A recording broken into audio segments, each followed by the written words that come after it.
Unspoiled Network podcast. This is Spoil Me, covering sex education, season, what is this? I'm realizing I might be on the wrong season. Yeah, season 4, episode 3. Thanks, Netflix, for nothing. In this episode, Adam's father really does seem to be trying. I will say that. You know, it's not going perfect, but they're really making some progress, and I appreciate it. But mostly, what the fuck is up with Maeve's teacher? What is going on? Welcome to Spoil Me.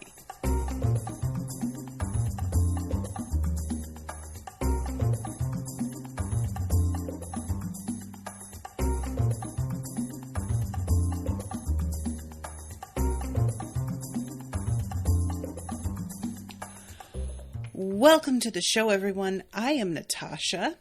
Thank you very much to Ashleigh for commissioning this episode. Ashleigh, I'm enjoying this season so much. And I've told you guys that I've been rewatching with Owen, and we just finished season 2 with the Romeo and Juliet Vagina Dicks musical. And oh, it was just as good as I remembered. It's like, the music is amazing. I've loved that. I wish they would really just stage that show, please. I feel like sex education could make a pretty decent premise for a musical on stage. You know, I feel like you could do a lot with these characters, and it wouldn't really resemble the actual show too much because you need a lot of time to get to know these characters. But using like the broad strokes of these characters and the vibe of all of them, I feel like you could get a really nice sort of cross section of the show. You know what I mean? Anyway, a lot happens. There's so much going on in this one. But like I said, I want to talk about Maeve first. So I'm going to float a theory. And I'm, you know, basing this on nothing. It's just because I don't like her professor. Okay? So I'm going to go out on a limb here and make an accusation. I think he thought her writing was better than his, and was threatened, and decided to discourage her. I think he chose somebody else for the whole internship thing because he knew, introducing them to his publisher, that he's like not putting out his best work, and that here comes somebody fresh with something to say who is potentially going to oust him from his like genius throne. I think this guy's a snake.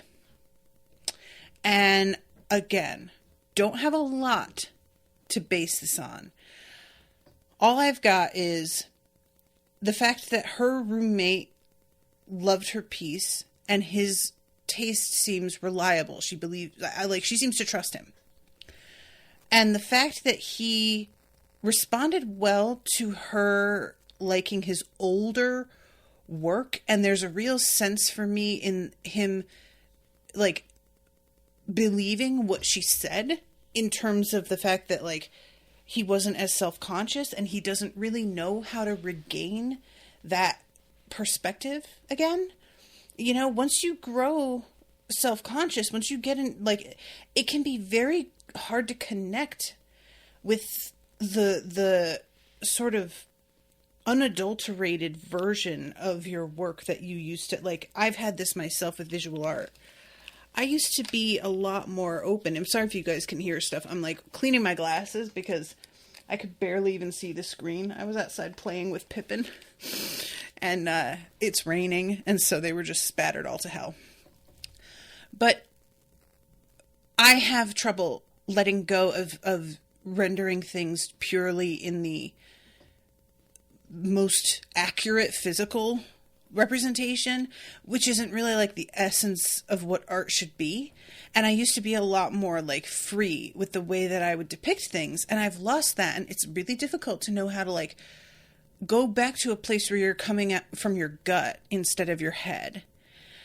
And I think he has been sensing he's on a downward trajectory.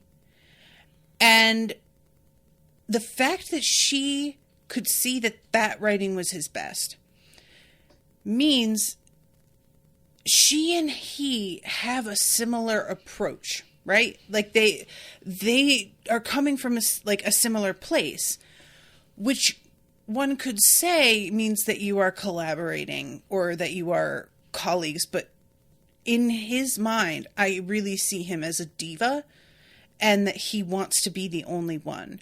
And this is something that I really appreciate, like today, that a lot of people who publish, self-publishing has just become so much more of a thing and is seen as a lot more legitimate than it used to be seen.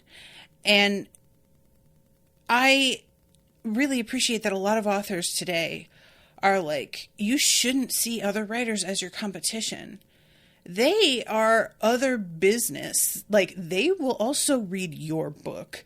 You can read their book and get inspiration and acknowledge that you got it from them. And there's nothing wrong with that. People are capable of reading and loving more than one book or series. And it's not like somebody likes their work and it means they like yours less. And I think a lot of people have gotten more comfortable with that. And it fosters a really nice sort of space where writers see one another as peers and creatives that occupy the same space peacefully. And I am not sure from the way this man presents himself that he is capable of that kind of openness. And I feel he has a lot of pride tied up in this and a lot of his identity. And I am so devastated that him saying, I don't know if you can, like, if you were cut out to be a writer. Y'all, there are so many stories of people who went on to have wildly successful writing careers, who were told in school by people who were their authority figures in the field of writing, you're not good at this. Like, literally, all of us have run up against somebody who was like, you know, in terms of something that we wanted to do. And I know that Maeve's mom has overdosed, which is horrific. Having been through that myself, but when I was much, much younger, I feel for her. And it's awful because really hoped things were going in a different direction with her. And I know that her mother, like, I don't remember if she ever actually forgave Maeve for calling CPS, but I still maintain that Maeve did the right thing on that. I really do. It's like, I can understand why her mother felt betrayed and saying like, well, it was a one-time thing, but relapsing is so rarely a one-time thing. And your daughter, like, giving you a second chance after you lied about losing a job, you were keeping the fact that you had used again from her. That's fucked up. So I am not feeling like Maeve has to apologize to her mother. I feel like her mother needs to accept that she has violated the trust of the person she was supposed to care for so many times that now she has to deal with the consequences of having done that over and over and over again, giving this person a complex about ever being able to rely on anybody. And part of becoming a better person and moving forward after you have hurt people is accepting they don't owe you forgiveness and they don't owe you second chances. You have to be okay with that. And her mother just really, like, feels entitled to lots of chances and forgiveness. And I am very, very worried about what's going to happen with Maeve going to see her and how that all is going to go. Because, you know, I can't help but think that Maeve is going to blame herself potentially for this. I don't I don't know. So anyway, what I was saying was, I recognize that her mother has OD'd and that the feedback that she got from her professor is not the only thing that is causing her to drop everything and go home. But it's a very convenient overlap that she likely would have wanted to flee anyway. And I have to fight against my instinct. There's another student who wound up getting the internship in a kind of shocking moment, right? Which is another reason that I feel like this isn't about Maeve being a bad writer. This is about something else. And the girl who got the internship, she seems genuinely like a really nice person. It's, would be very easy to make somebody who comes from money like she does seem like an asshole. And I don't know her well enough, but she is on the phone when she's like rooming with Maeve, talking about having gotten it and saying how lucky she is. And that counted for a lot, because if somebody is willing to admit being lucky, in my mind, and I could be taking this the wrong way, but I interpret that as an acknowledgement that you are you are fortunate in a way that you don't always have control over, which doesn't mean that you inherently merit this luck. And there was just a feel to the way she was talking to her friend that seemed like truly grateful and really recognizing this place that she was coming from, where maybe luck had something to do with it. Now, it's been mentioned that maybe she got the internship because of the fact that her brother donated enough money to pay for one of the buildings at the school, something like that. And I wouldn't be surprised if the professor had pressure put on him to or if there were some other thing going on. But when I say I have to fight against my instinct, Maeve trashes her chapter. And this girl who has just brought her the message about the phone call picks it up out of the trash. And that's the last we see of her. And my instinct was, is she going to steal Maeve's writing? But then I was like, I don't get that energy off of her. I don't feel like she's the type to do that. I don't know her well enough at all, again. But there was very little gloating when she got the internship. It didn't feel like she was rubbing it in their face. There was a wholesomeness. And what I am hoping, and I know that this is a stretch, I am hoping that this girl reads Maeve's chapter and is like, the fuck did he give me the internship for? Or is he high? Because if you are somebody who is self-aware, and I get the feeling she is, you can be fair about the fact that even if you do want something and are good at it, there are going to be people who are better than you. And sometimes they're just ahead. They've had more practice. They've had more, in Maeve's case, life experiences that have opened their eyes. It was mentioned, I think that, Tyrone says that her chapter was about how hard it was going to boarding school. And they sort of snicker about that. Now, boarding school, you're completely immersed in a different world. I'm not trying to say that can't be interesting writing, but it is an extremely privileged point of view. And I feel if Tyrone responded to Maeve's writing the way he did, this girl, who seems to have some grounding in the real world, may be able to, I really don't want her to steal Maeve's work. I instinctively was like, she's gonna fucking take it, and I don't want to believe that. So I'm trying to give her an extreme benefit of the doubt here. But I want her to be a good person. I don't want people to get screwed all the time. And it's early enough in the season that it could be that Maeve gets screwed, and then she has to work around that, like figure out a way out of it. But I don't know. I also could see that maybe the writers of the show wanted a reason to get Maeve to come home, because having her be distant is a really difficult thing to pull off for a whole season. And if she manages to show this to somebody who matters, because now if she has this internship, she's potentially got connections. If she showed it to somebody, this could be a way for Maeve to completely sidestep her professor and talking to a publisher. This is all wild speculation, but the fact is, I want a win for Maeve.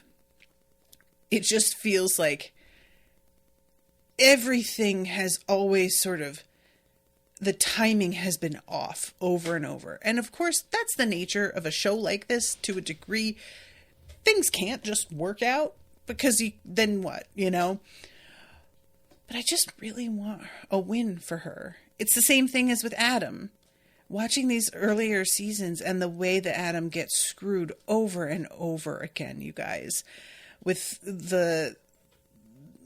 getting sent to military school and those guys framing him, and then going and getting a job, and the key didn't work right and the place is trashed. I am so ready for these people who have been trying and trying against the odds to get somewhere. So, other than that, the one thing I want to say about Maeve's whole thing, I am really grossed out at the fact that she doesn't apologize to Otis for the way that she dropped this on him.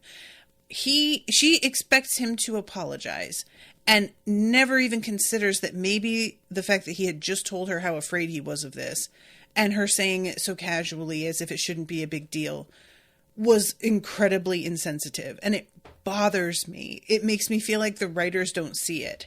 And I am thinking, based on the way that they resolve it very quickly, and she doesn't apologize to him, that I am not ever going to get that resolved, and it's giving Eric getting beat up and never actually talking to Otis about what happened in season 1, which I will also never really forgive the writers for. The fact that was just really not dealt with well. And it just never felt as if Otis was fully understood how shitty he was being and how myopic he was being. So it just blew my mind. I fully thought I was supposed to be side-eyeing Maeve in that scene. And evidently it was supposed to be Otis. And I'm like, I'm so sorry, but no.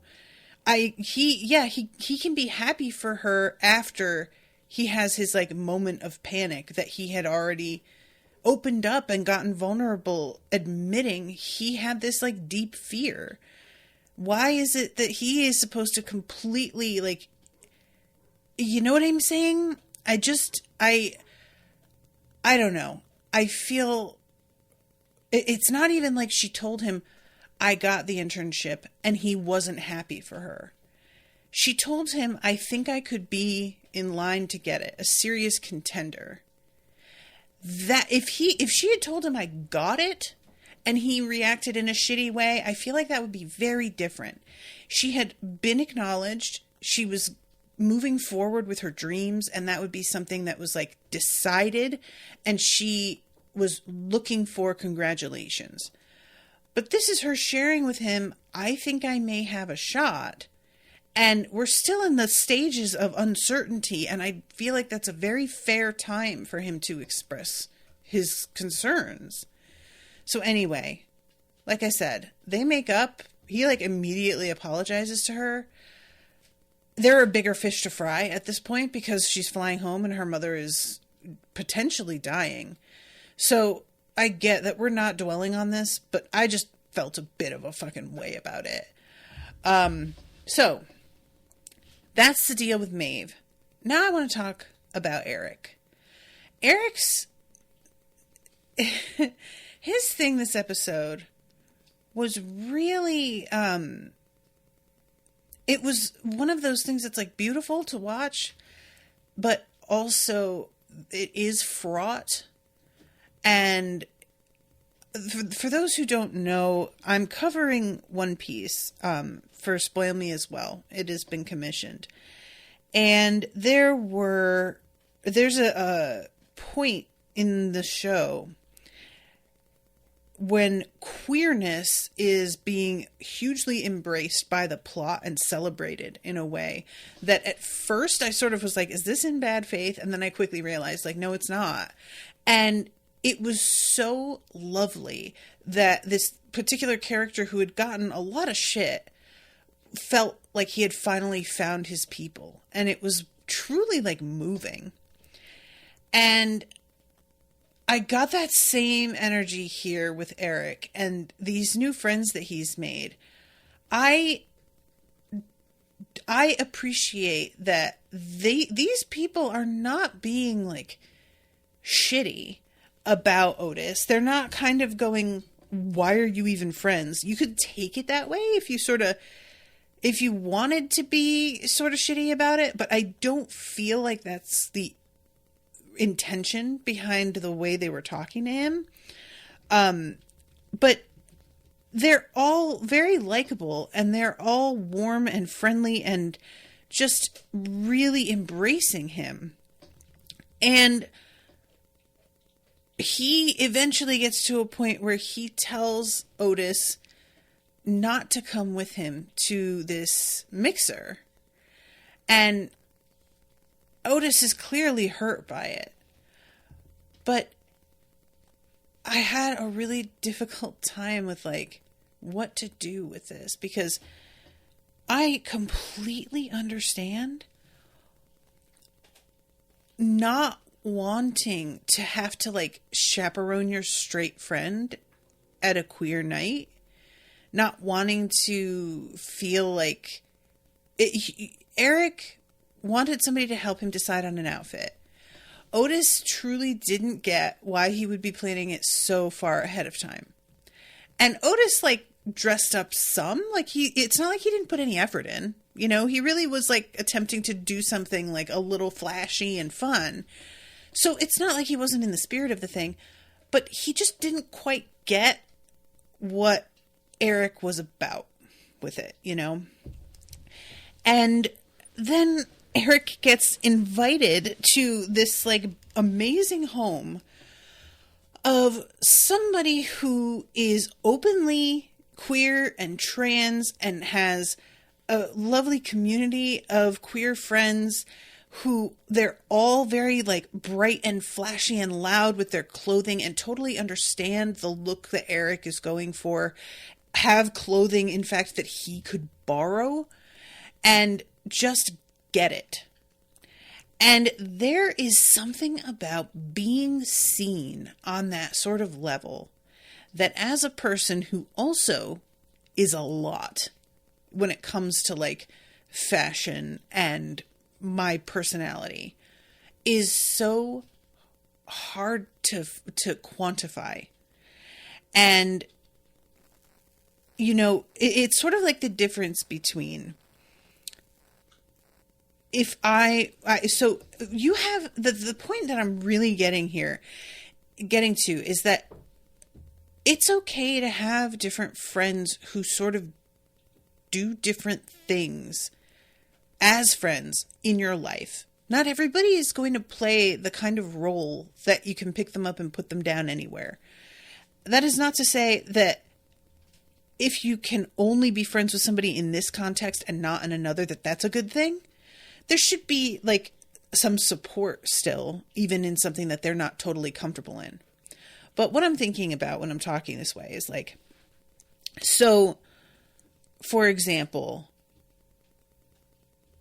when I was going to the Renaissance concert in September of last year, and I was planning on going for months with Candace, I kept getting this sense off of Candace as I'm sharing these wild outfits I'm planning, listening to the album and, like, getting to know the lyrics and realizing, like, she wasn't learning the lyrics and she hadn't even listened to the album and all this stuff. And I was just like, she's just not very into this. And I wasn't really sure what to do with that. And then finally it came out like she couldn't go, but she admitted she hadn't really wanted to. And I asked Rashawn, and the instant Rashawn realizes she's coming, she has been shopping an hour and a half looking for the perfect dress. She is telling me like, where did you get a fan? Because we need a fan for XYZ song. And I consider Candace one of my best friends, but she just didn't understand this part of my personality, wanting to go to the show and be big with it and get into the theme. And really, like, it was explicitly asked of us by Beyonce that we wear silver, and Candace was planning to wear black, and I was just genuinely like, what? And it's fine. It's not like I don't like Candace because of it. It's simply there's a part of my personality that she just doesn't really get. And even similarly with Rashawn and my maid of honor, Sydney. Sydney is an artist, and Sydney understands what I want and need, like with my wedding planning. I could never have relied on Rashawn for that sort of thing. Rashawn respects my taste and has herself good taste. She knows in general like what it is that I'm going for, but she doesn't have that eagle-eyed, specific, detail-oriented sort of personality that Sydney does, and isn't interested in the parts of the planning that are visual like that Sydney would. So I had somebody who had my back for the wedding planning that in a way that nobody else could have. And that is just part of like my personality with being creative and making art. I don't connect in that way with Rashawn. That's a me and Sydney thing. We get together and we draw or paint or make clothing or do resin pouring. That's like what we do when we get together, or write, you know. I really, really want Otis and Eric to get to a place where they're okay with like the fact that each of them isn't always going to be the right fit for whatever it is the other is doing. It's not a judgment on your friendship and whether or not you're growing apart. We all have different aspects to our personalities, and there are going to be times where you're wanting to lean into one aspect more than another. And I don't blame Eric for wanting to like spend this night exclusively with other queer people and explore his friendship with them and experiment a little bit. You know, like he got high. I don't know if he could have done that with Otis there. I feel like it would have felt too constrained. It can be very difficult to let go of what you know a person thinks of you already when you're trying to branch out and do new things. And this is something that I have run into a lot when talking with people about why they don't experiment more with fashion when they say they like my clothing. And I'm like, well, you could also wear this, because they'll be like, well, I could never pull that off. Of course you could. But what they mean is people who know me already, who have never seen me wear something like that, would react weirdly or badly to seeing me in something they would never have thought I'd wear. And as much as a part of me wants to be like, yeah, and who cares? Get over that and just do it anyway. There is a part of me that has this reaction as well. And I like the fact that Eric isn't only reliant on Otis as a friend anymore. I want Otis to have other friends. And I'm hoping that him and Ruby, like, it seems like she actually might still have feelings for him. But I'm hoping that the two of them can just be actually friends, because Otis needs to have more friends than just Eric also. And that's not to say everybody needs a huge group of friends, but it's a lot to depend on one person every time you want to not be alone going to a social event. You know what I'm saying? So I am not trying to say Otis doesn't have a right to be hurt. Of course he does. It sucks to have, like, have to readjust something that you thought you knew what it was about, and you felt like, but I'm being supportive and I'm like excited to go with you, and to realize I am not the vibe they're actually looking for. And that's just something that Otis has got to cope with and understand that, like, as a straight, not everything is going to be for or about us. And, you know, sometimes straights can totally hang and go to queer events and it's like not a big deal and it's fine. But this was Eric's first queer event. That was like the first one ever. I get it. I really do. You know, it's like if Rashawn was going to like a Black women's event, and I felt a bit of a way about the fact that she decided to go with her friends that were Black women instead of me. Yeah. You know, not like I'm not allowed to come, but it's not about me, is it? It's like, it shouldn't be. And I still support her and she knows that, but I don't belong everywhere, and that's okay.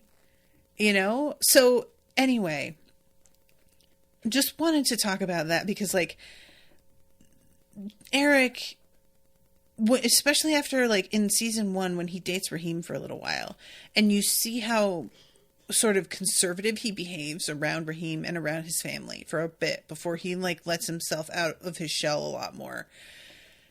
Seeing him absolutely lit up all night. He is having the time of his life, and he looks unbelievable, by the way.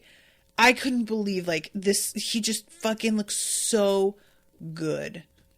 And also, I can't remember the names of, I know Roman and Abby is dating Roman, right?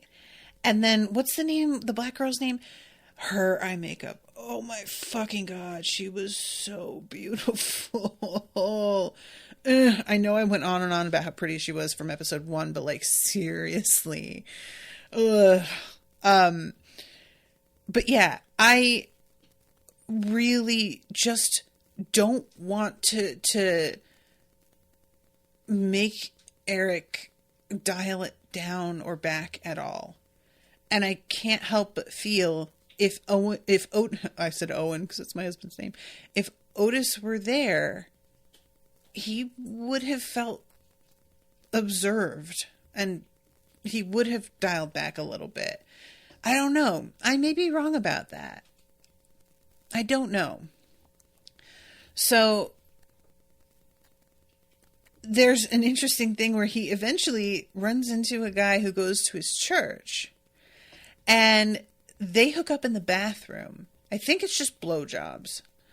And Eric says something about how, like, he won't be able to go to church tomorrow after this. Do you ever just kind of want to, like, say fuck it and stop going? And the kid says, you know, I just couldn't do that. They're my community and my family. They're my heart. I can't cut that out. And this is the one thing that I have difficulty with regarding the show, is that I believe that Eric's church matters to him. And that he does feel some connection to it, as well as the frustration at feeling like I'm not allowed to fully be myself. However, I don't see enough of him at the church and his, like, relationships with anybody that I get that connection that he has in a more visceral, emotional way. I understand it because he talks about it a lot in the script, but they don't really sell it. So when he's talking about, I just want to stop going, my instinctive reaction was like, yeah, you should. Like, I don't get it, you know? But then the episode ends with him seeing the, like, rainbow colors on his hand and the rainbow colors on the, like, leaflet that his mother gave him for the church. And it seems deciding to go with them to service despite being very, very hungover. And I have no problem with him deciding that he has, like, wants to pursue going to church and keeping that relationship and community open. But I just didn't really get it. You know what I mean? It's the one part of his ongoing storyline that continues to fall flat for me. And I'm not really sure what they're trying to do. I do appreciate, though, that there is somebody at the church that is also gay and that they know about each other, so that there is a sense of, like, at least there's one person that he can connect to in a genuine way, even if he isn't, like, as he puts it, I was told to basically stay in the closet while I'm at church, you know? At least he's got that. So, okay, now let's talk about Otis. Otis is, you know, he is figuring out what he's going to do for a comeback video to the advertisement that O did for being the sex counselor for the school. And he goes to Ruby's for help, and he starts to do a rap. You guys, I was like, I feel like that's going to be his instinct, but I hope he doesn't do it. And thank God she was like, what the fuck are you doing? That's not your strength. And I love the fact that her dad has no time for Otis initially, but then when Otis opens up and is just talking about, like, embarrassing things he's done and been through and ways he's hurt people and been hurt, that her father starts to be like, oh, okay, I get what she sees in him a little bit more. I actually have been, like, wondering a lot about Ruby recently, and I liked finding out more about her. So we find out in a really gut-wrenching turn of events. The episode starts off with her getting dropped off at a summer camp and her mother asking, does she want the special underwear? And she's like, no, that hasn't happened in a long time. It turns out she has a bedwetting problem, and she is already mercilessly mocked for being poor by the girls in this camp, which, having been poor, I will say I got very lucky and never got this kind of treatment. I don't know if it was the fact that I didn't look as poor as I was, if it was the fact that I was not I presented white enough, because the girls that are mocking her aren't universally white, but I think they're mostly white. So I kind of feel like it's tied in with a racism here.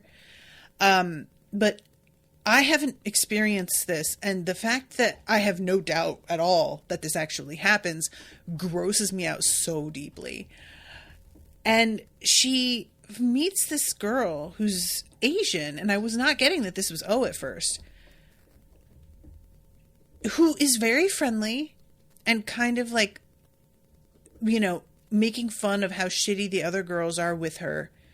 And at one point, Ruby wakes up and she's wet the bed, and O is there and sees it and offers her a spare pair of pajamas and to not tell and help her, like, change the sheets off. And you're thinking at this point, oh, she's met a friend. Cool. And then after that scene, you see Ruby looking at O's ad and clicking it shut and having an expression on her face. And I was like, that's weird, because there's nothing friendly about this at all. It seems like they should be friends. And then you get the scene later, which is everyone playing Never Have I Ever.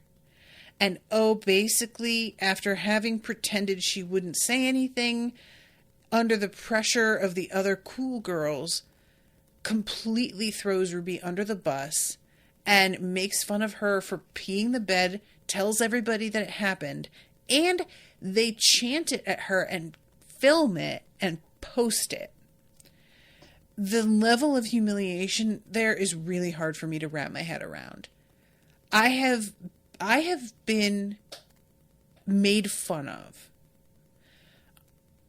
I have been bullied for like a second. Things being put on my clothes, on my seat, that sort of thing. It was really, really brief.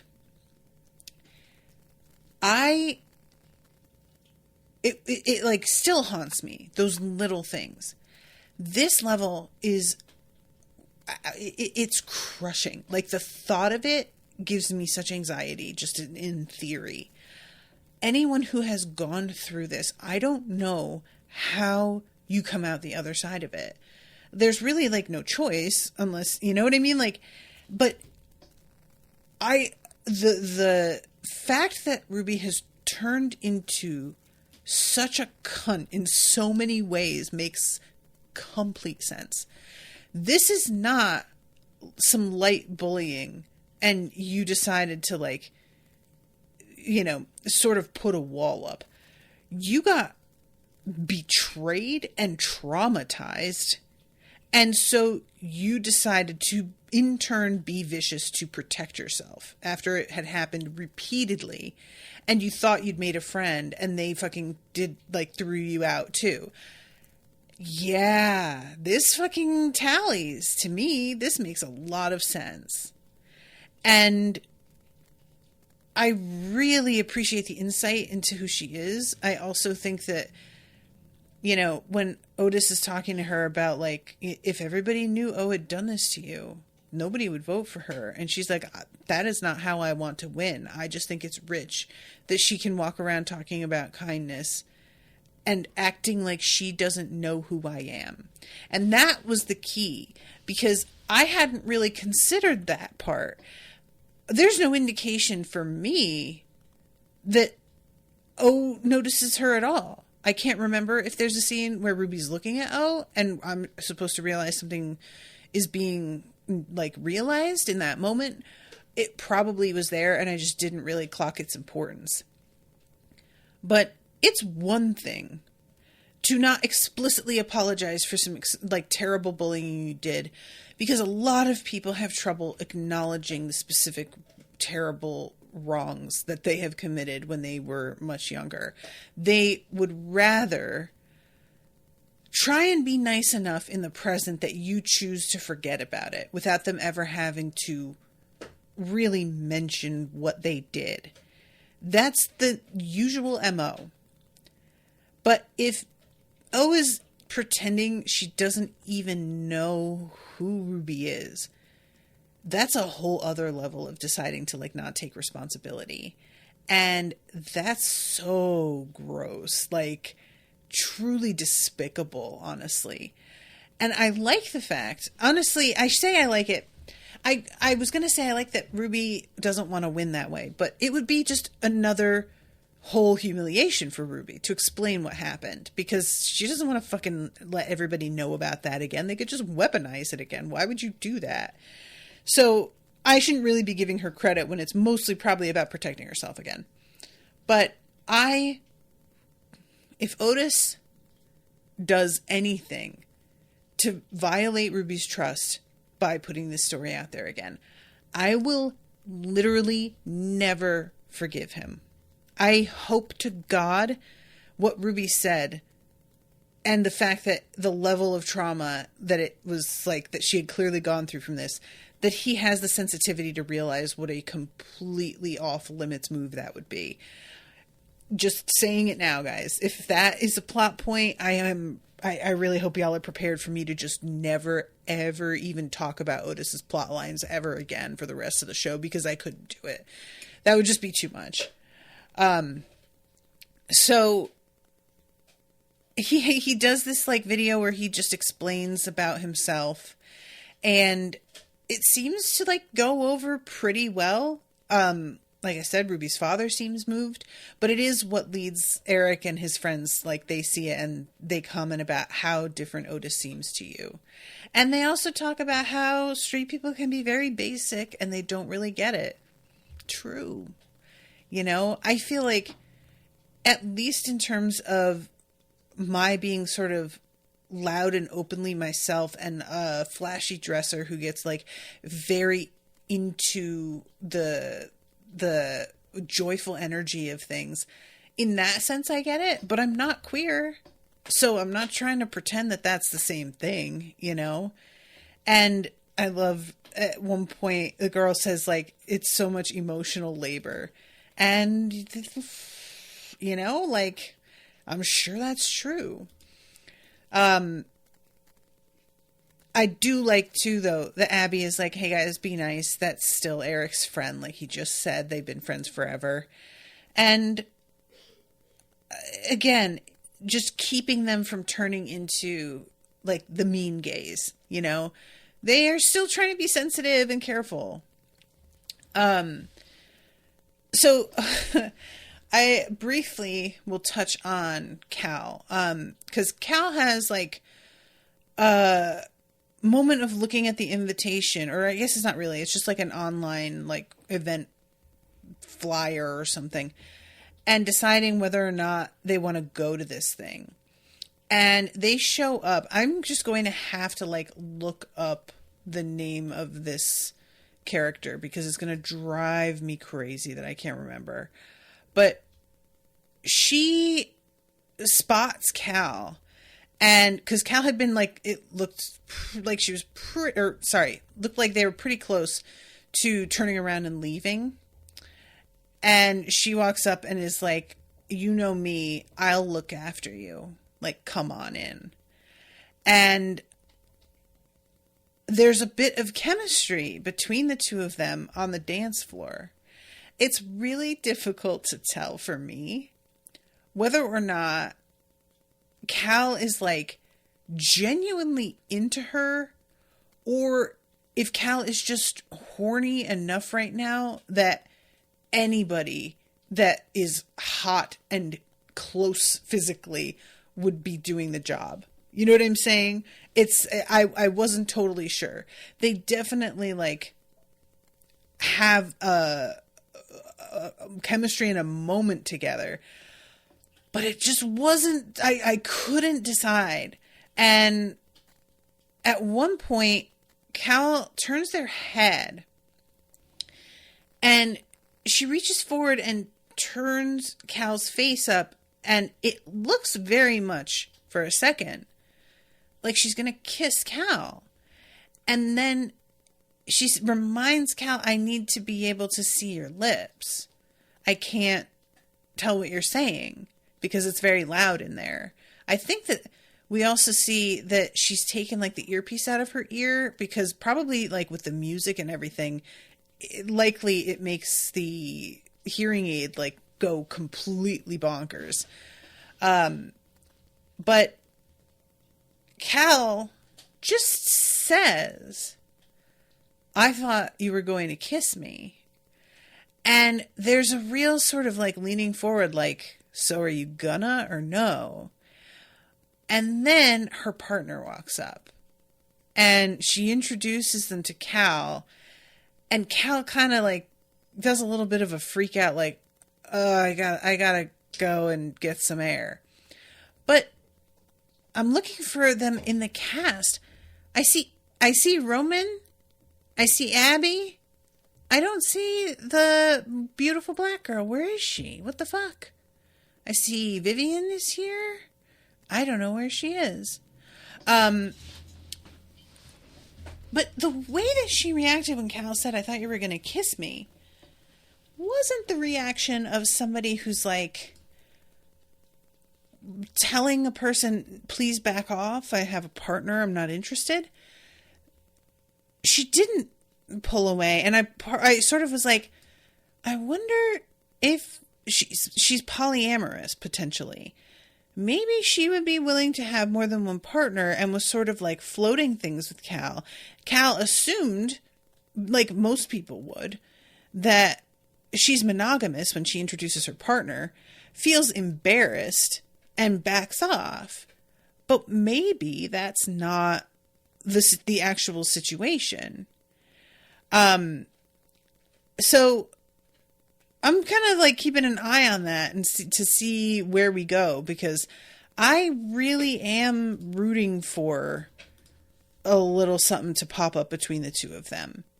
And there's also a conversation that Cal has with Roman about having top surgery, which I know that we saw Cal binding at the beginning of the previous season, I think, or maybe the season before that. But I didn't realize that Cal wanted to like full on get their breast removed. And it's interesting because, and this might be a question that like comes across as really ignorant, so forgive me because I am ignorant in a lot of ways, but that I associate with wanting to transition to the other end of the gender spectrum. And Cal is non-binary. So I have always thought that getting top surgery was sort of like a step into masculinity. And I guess what Cal is trying to do is take it into a step towards being more androgynous. Because like, this is just, getting surgery, it's like a pretty dramatic thing to do. It's not unheard of or anything. Like, plenty of people are doing this, and Roman says that it was like the best decision he ever made, and he finally feels like himself. But I didn't expect Cal to want to do something that extreme. And I think, being like, what Cal says to Roman, Cal says something like, "You're the only other trans person I know," or who's had it, because I think Abby's trans. And Cal saying it like that, like the only other trans person, that sounded like Cal was saying that they themselves are trans. Is being non-binary a version of transness? Is that the way to say that? Do you get what I'm saying, you guys? Do you get the question I'm asking? I always thought that was a sort of separate thing. That, like, being trans was you feel like the gender you were born in is the opposite of what you feel. But being non-binary and feeling like you're neither gender, I guess my assumption would be, if you feel like you're not really either, why do you need to get rid of your boobs? But I guess that's just different for everybody, right? Like, because Sydney is non-binary and they're not interested in top surgery at all. Like, they're not really, I don't believe, very interested in making physical changes, because probably they're able to express themselves so well in doing cosplay, because they do a ton of like gender bending cosplay.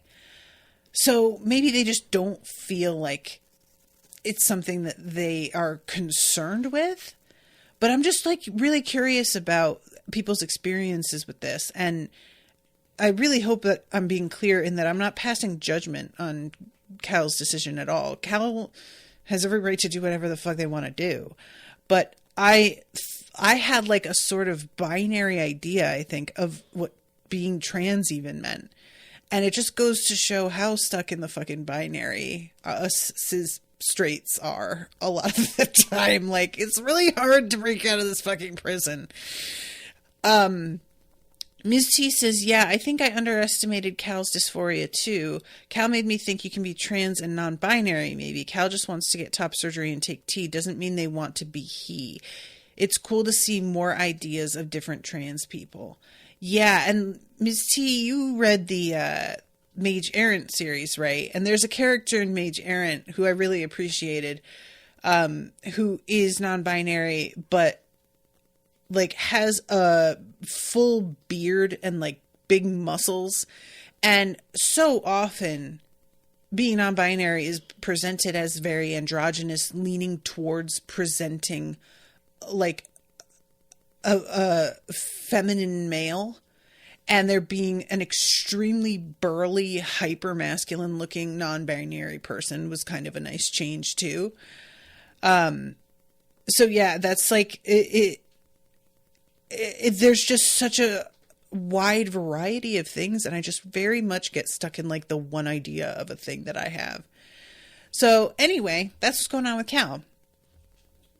So okay, let's talk about what the fuck's going on with Jeannie. You guys,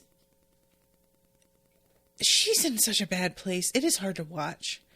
And I think what's so hard to watch is knowing how many of my friends have been in the place that she is in, I have a lot of friends who have children and either do not have a partner to help, or their partner's fucking worthless and they may as well not have a partner. And the overwhelm and the feelings of inadequacy are so prevalent, and there are no resources unless you have money, that it's just a really hopeless feeling. And, you know, I am somebody who's like got a partner who he really tries, but he has a sleep disorder and depression and everything that I also deal with depression. The two of us together basically make one functioning person. And when I had the puppies and the sense of overwhelm and constant, like there was always something going wrong, I had like some sincere breakdowns a couple times of just absolutely dissolving into sobs because I couldn't do it. I was exhausted. Everything was a disaster. I would try and get something that was necessary for like an immediate emergency, and it was like out of stock, or when I got it, it was broken, or I, you know, would finally have a break and I would sit on the couch and I'd have finally gotten dressed after being in my pajamas half the day. I'd sit on the couch and I'd sit right in a big puddle of cat piss because one of the cats peed on the couch, on our new couch. We bought it secondhand, but it was new to us and the cat is ruining it. And also now I have to change and put my clothing in the wash and I have to clean the couch. I can't even like rest during my rest time because I can't fucking find anything. I know this feeling. And on top of it all, she has like an actual human child depending on her, crying, wanting things, needing things all the time. And, you know, again, the closest I've got is the puppies. And thank God they are fucking adorable. But the resentment that you can't help but feel towards a creature that is just demanding of you all the time, I can cope with that much more easily when it's a furry little animal. I'm sure if it's your actual child that you held in your body, that kind of connection can assist. But sometimes when you have like postpartum issues, that connection doesn't happen the same way. It doesn't, you know, snap into place. And a lot of women can be very like the emphasis on what kind of maternal instinct is expected of women. If that doesn't happen, they feel like something's wrong with them. And like, I mean, I guess something is wrong because it's a medical issue. It's not like you are just a fucked up person, but there is a side effect to giving birth that can happen that isn't your fault. And yet a lot of women don't even want to admit they're experiencing that sensation because it's just shameful to not have that connection with your child, you know? And I can't imagine if I were in a position where what, you know, I was feeling with dealing with all the dogs, if that was my actual infant and I felt like I couldn't tell anybody. And then topping it off with the fact that her sister is just useless. Like, Otis calls her to help, and it seems like she barely really considered what that even meant when she showed up. She's doing like little things here and there. She takes the baby so that Jean can go take a shower, and she cleans up the house, but she also keeps stealing Jeannie's clothing. And apparently she's got like no income. She's got nowhere to go. I'm not sure she's even told Jean yet that she hasn't got anywhere else to go. I don't remember if that's come up. I feel like she talked about that with Otis or something. And then she goes to a bank and she's attempting to get a loan from, if I am not mistaken, the father of the child. But she doesn't realize that's who she's talking to. I think that's who that was, and that she isn't aware that he's the guy, which is, I'm giving her the benefit of the doubt that she doesn't know, but they kind of like hit it off, even though she has absolutely nothing financially to get her any sort of loan or credit card or anything. And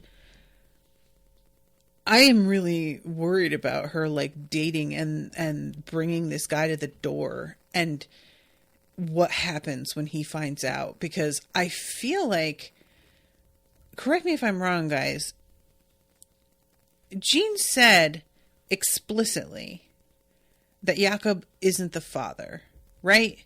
They found that out for sure. I couldn't remember when we found that out. I don't remember. I remember it being a question, but I didn't remember finding out the answer. And I'm assuming she knew that this dude was the father, but didn't tell him. So if he shows up at her house, now he's fucking aware. And what choice does she have but to sort of let him into the child's life? Because I'm sure he just gets that sort of right.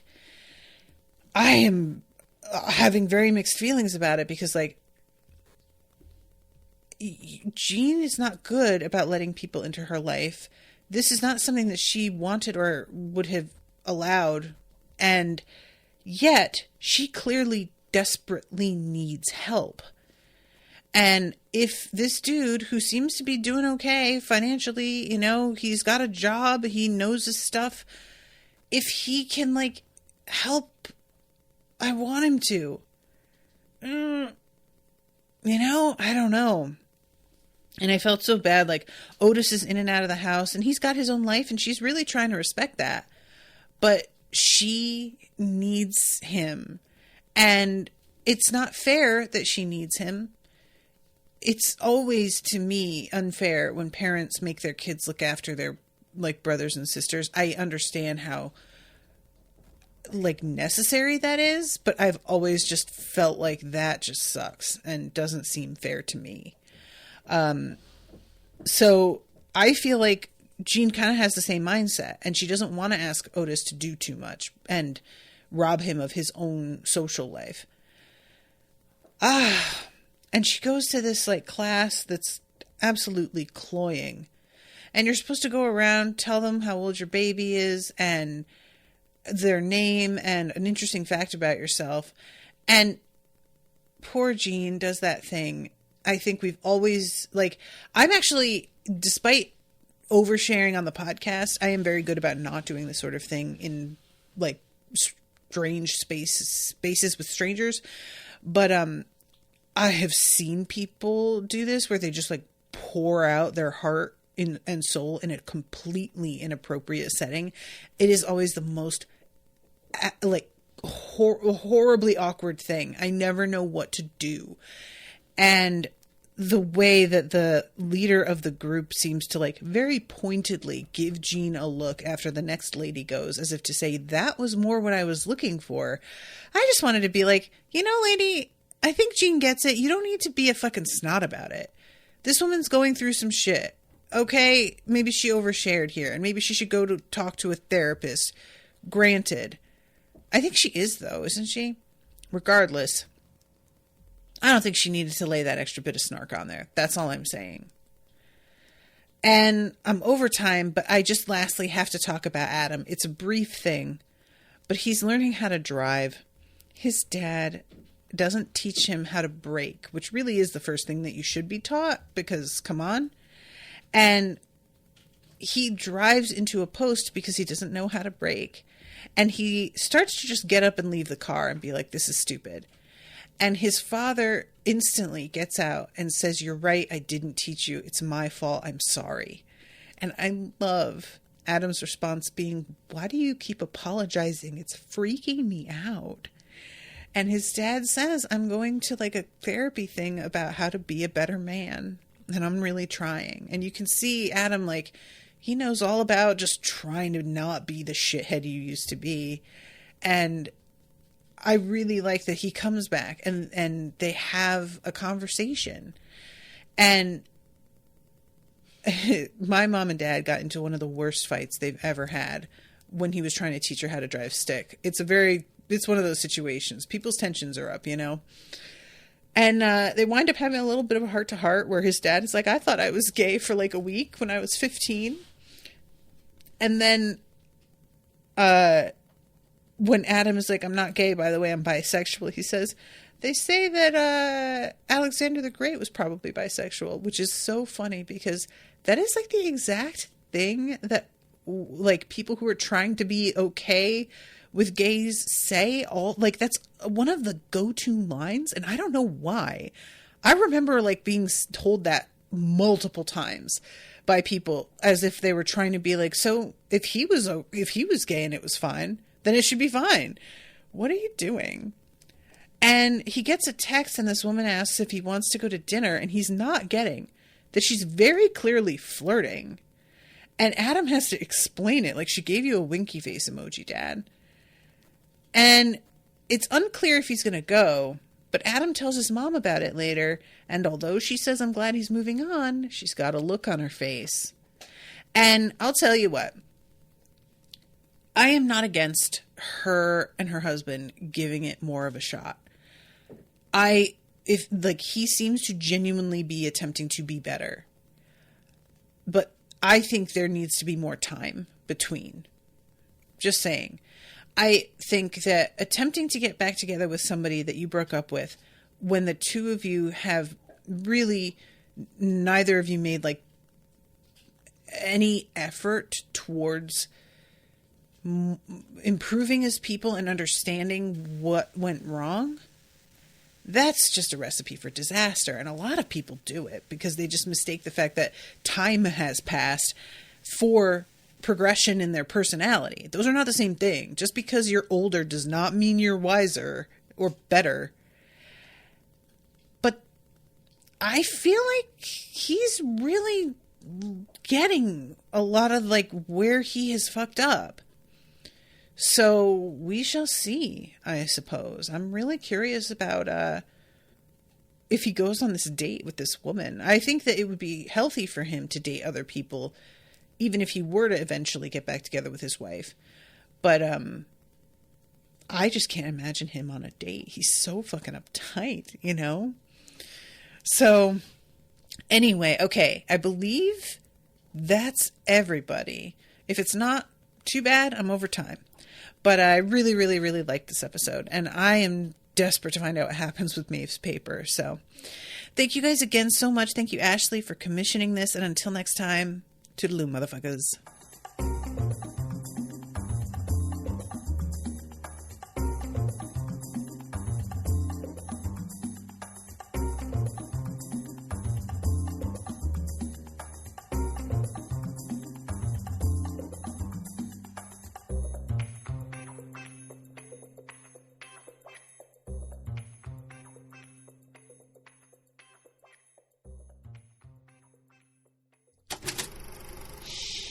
That was an Unspoiled Network podcast.